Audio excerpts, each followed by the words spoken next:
Coelhinho da Páscoa, que trazes pra mim um ovo, 2 ovos, 3 ovos assim. Coelhinho da Páscoa, que trazes pra mim um ovo, 2 ovos, 3 ovos assim. Você tá no balão, né?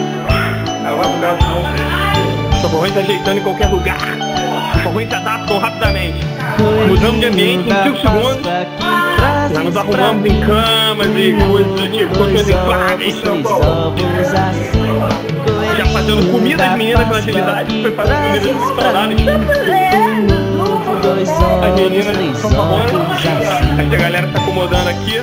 Sala, colchões infláveis e sacos de dormir. O pessoal é rápido. O pessoal aqui é adaptação total.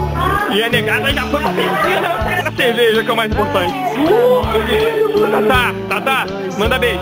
3 ovos assim, coelhinho da Páscoa. Daniel pagando pinta de novo.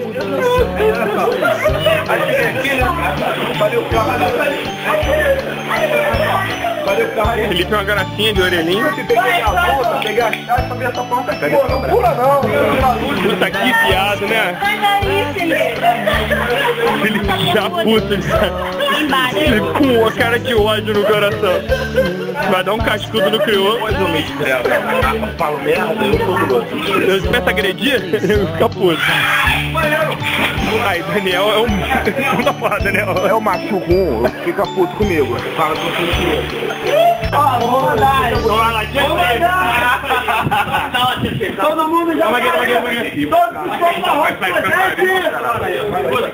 Todos os sopa arroz presente.